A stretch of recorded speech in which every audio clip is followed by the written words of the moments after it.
Hello friends, कैसे हो आप सब। उम्मीद करती हूँ आप सब अच्छे से होंगे। मेरे ढाबे में आपका बहुत बहुत स्वागत है। आप ये सोच रहे होंगे कि यहाँ ढाबा जैसा तो कुछ दिखाई नहीं दे रहा है। क्योंकि मैं आज एक ढाबे की बहुत ही स्पेशल डिश बना रही हूँ, तो इसलिए मैंने आज अपने किचन को बिल्कुल ढाबा जैसा बना लिया है। और ये रेसिपी बिल्कुल आपको मैं ढाबे जैसा ही बना के दिखाऊंगी, बिल्कुल नए टिप्स और ट्रिक्स के साथ। तो इसे आप पूरा देखिएगा, इसे मिस नहीं कीजिएगा, क्योंकि मैं जो सब्ज़ी बनाने जा रही हूँ बिल्कुल ढाबे जैसी बहुत ही लाजवाब बनने वाली है। तो चलिए मिलकर बनाते हैं ढाबे की पनीर वाली सब्ज़ी। अगर आपको मेरी रेसिपी अच्छी लगी तो प्लीज़ इसे लाइक कीजिएगा और मेरे चैनल को सब्सक्राइब भी ज़रूर कर दीजिएगा। तो चलिए मिलकर बनाते हैं। ढाबे में हमेशा खड़े मसालों को ही खलबट्टे में कूटकर यूज़ किया जाता है, तो ही उनकी सब्ज़ी बहुत ही टेस्टी होती है। तो आज मैंने भी 1 चम्मच खड़ा धनिया लिया है, आधा चम्मच जीरा, 3 लाल मिर्चें हैं और 8-10 गोल मिर्च के दाने हैं। इन्हें ड्राई रोस्ट करेंगे जब तक इसमें एक अच्छी सी खुशबू ना आने लगे। फिर इसे ठंडा करके हम इसे दरदरा कूट लेंगे या फिर मिक्सी में पीस लेंगे। साथ ही मैंने थोड़े से बेसन लिए थे, इसे भी मैं 1 से 2 मिनट तक हल्का उसे ड्राई रोस्ट कर लूँगी मीडियम फ्लेम में, इसे जब तक एक अच्छी सी खुशबू ना आने लगे। इसे भी हम ठंडा करने के लिए रख देते हैं। अब उसी पैन को मैंने फिर से साफ़ करके चढ़ा दिया है और उसमें बिल्कुल आधा चम्मच तेल डाल के गरम करके मैंने फ्लेम ऑफ कर दिया है। अब फ्लेम ऑफ करने के बाद मैंने उसमें 1/4 टीस्पून हल्दी पाउडर, 1/4 टीस्पून लाल मिर्च पाउडर और थोड़ी सी कसूरी मेथी डाल दी है और उसे अच्छी तरह से चला लेंगे। फ्लेम मैंने पहले ही ऑफ कर दिया था। इसे अच्छी तरह मिक्स कर लेते हैं कि कसूरी मेथी से अच्छी खुशबू आने लगी है। अब हम इसमें मैंने 200 ग्राम पनीर लिया था, उसे ऐड कर देंगे और उसे अच्छी तरह से चला लेंगे ताकि उसकी कोटिंग चारों तरफ लग जाए। और उसमें मैंने ऊपर से थोड़ा सा नमक ऐड कर दिया है। तो देखिए एक अच्छी सी खुशबू भी आने लगी है कसूरी मेथी की और सारे पनीर में अच्छी से कोटिंग हो गई है। तो अब हम अगले प्रोसेस की ओर चलते हैं। मैंने एक पैन चढ़ा दिया है, उसमें मैंने 2 टेबलस्पून सरसों का तेल डाला है। तेल जब पूरी अच्छी तरह गर्म हो जाए तो 1 चम्मच मैंने उसमें चीनी डाली है। चीनी जब थोड़ी क्रिस्टलाइज हो जाएगी तो वो ब्राउन कलर की हो जाएगी, तो इससे सब्जी का कलर बहुत ही अच्छा आता है। इसे हमें बीच में एकदम नहीं चलाना है। देखिए एकदम मेल्ट हो गई है और जो है तेल का कलर भी चेंज हो गया है। अब हम इसमें 2 छोटी इलायची, 4 लौंग और 2 दालचीनी के टुकड़े डाल दिए हैं और थोड़े से तेज पत्ता डाल दिया है। अब इसमें मैंने 3 महीन कटा हुआ प्याज ऐड कर दिया है और प्याज को हमें इसे सौटे करना है। फ्लेम मीडियम ही रखें और इसे चलाते हुए अच्छी तरह से हमें तब तक भूनना है जब तक कि प्याज हमारे गोल्डन ब्राउन कलर के ना हो जाए। ये बहुत ज़रूरी है कि प्याज जो है अच्छी तरह से भून जाए, उसके बाद हम इसमें बाकी सारे मसाले ऐड करेंगे। तो इसे चलाते हुए हमें इसे एकदम गोल्डन ब्राउन कर लेना है। प्याज हमारे गोल्डन ब्राउन हो गए हैं। अब हम इसमें 1 टीस्पून लहसुन और अदरक, जिसे मैंने खलबट्टे पर मोटा कूट लिया था, उसे डाल देंगे, क्योंकि ढाबे में भी इसी तरह लहसुन अदरक को मोटा कूट कर ही डाला जाता है। इससे इसका टेस्ट भी बहुत बढ़ जाता है। इसे 1 मिनट तक हम चला लेंगे। अब इसके बाद हम इसमें कुछ मसाले ऐड करेंगे। मैंने यहाँ ये 1 टीस्पून काश्मीरी लाल मिर्च पाउडर ऐड किया है। इससे इस सब्ज़ी का कलर भी बहुत अच्छा हो जाएगा और इसे हमें अच्छी तरह से मिक्स कर लेंगे। देखिए इसका कलर कितना चेंज हो गया है। अब हम इसमें 1 टीस्पून मैंने बेसन डाल लिया है, जिसे मैंने रोस्ट किया था, और उसे अच्छी तरह से मिक्स कर लेंगे। बेसन डालने से ग्रेवी में एक थिकनेस आएगी, साथ ही इसका टेस्ट भी बढ़ जाएगा। अब मैंने 2 टमाटर की प्यूरी बना ली थी। बस मैंने जो टमाटर को ऐसी मिक्सी में पीस लिया था उसे भी ऐड कर दिया है और फ्लेम को अभी मैंने लो कर दिया है और इसे हमें टमाटर के पकने तक इसे कुक करना है। साथ ही मैंने इसमें नमक ऐड कर दिया है कि टमाटर हमारे जल्दी कुक हो जाए। साथ ही 1/4 टीस्पून हल्दी पाउडर डाल दिया है और साथ ही मैंने जो मसाले कूट के रखे थे उससे मैं 1 टीस्पून इसमें डाल दूंगी।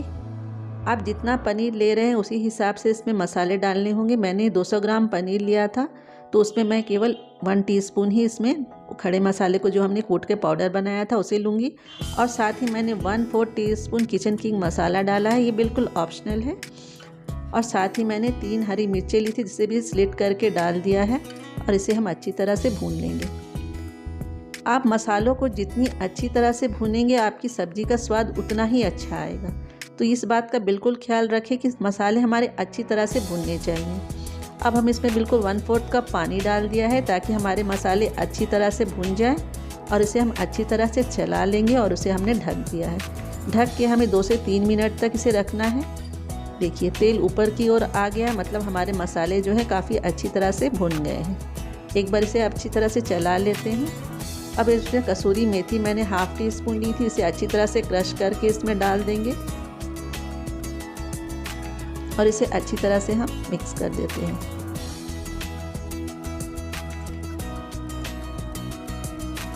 इसे अच्छी तरह से मिक्स कर लें। अब उसके बाद हम इसमें मैंने 3 टीस्पून दही को अच्छी तरह से फेंट लिया है। 3 टीस्पून इसमें मैंने दही डाल दिया है।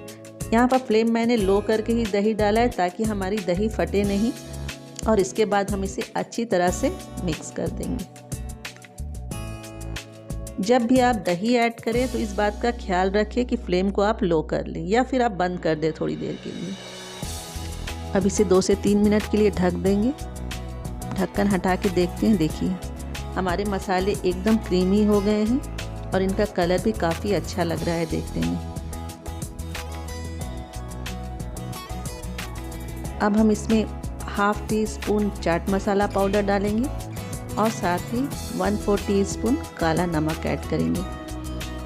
नमक आप अपने टेस्ट के अकॉर्डिंग ही ऐड करें क्योंकि हमने इसमें पहले भी नमक डाला था, तो उस हिसाब से ही आप इसमें नमक ऐड करें। अब इसे अच्छी तरह से मिक्स कर लें।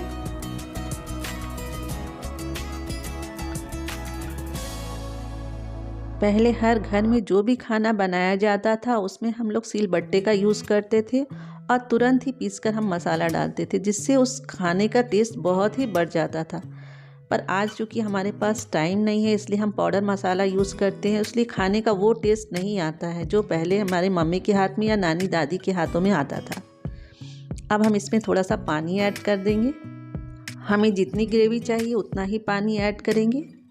ये पनीर की सब्ज़ी थोड़ी थिक ही अच्छी लगती है, इसलिए मैंने इसमें 1/4 कप ही पानी डाला है और इसे अच्छी तरह से बॉयल आने देंगे। देखिए बॉयल आ गया है। अब हम इसमें अपने पनीर के पीसेस को डाल देते हैं और इसे अच्छी तरह से हम मिक्स कर देंगे।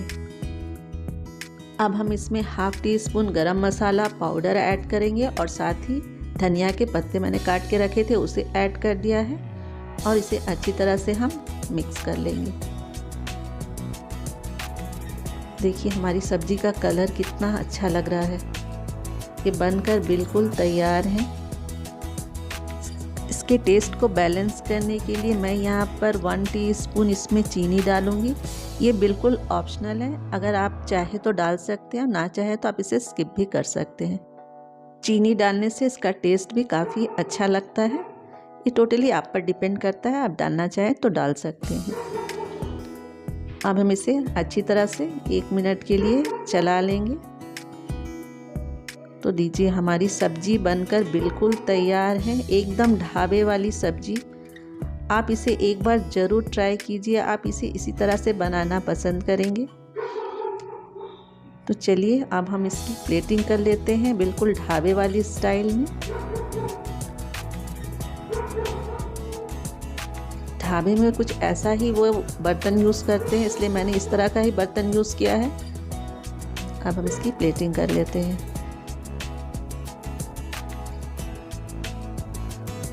देखिए कितने टेम्पटिंग लग रहे हैं। सब्ज़ी खाने में बहुत ही टेस्टी होती है। आप इसे रोटी, पराठा, नान किसी के साथ भी एंजॉय कर सकते हैं।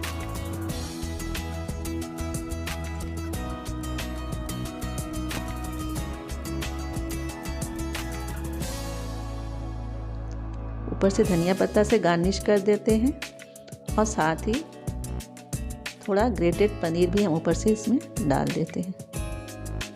देखिए हमारी ढाबे वाली पनीर बनकर बिल्कुल तैयार है। आप चाहे तो इस पर चीज़ डाल के भी इसे गार्निश कर सकते हैं।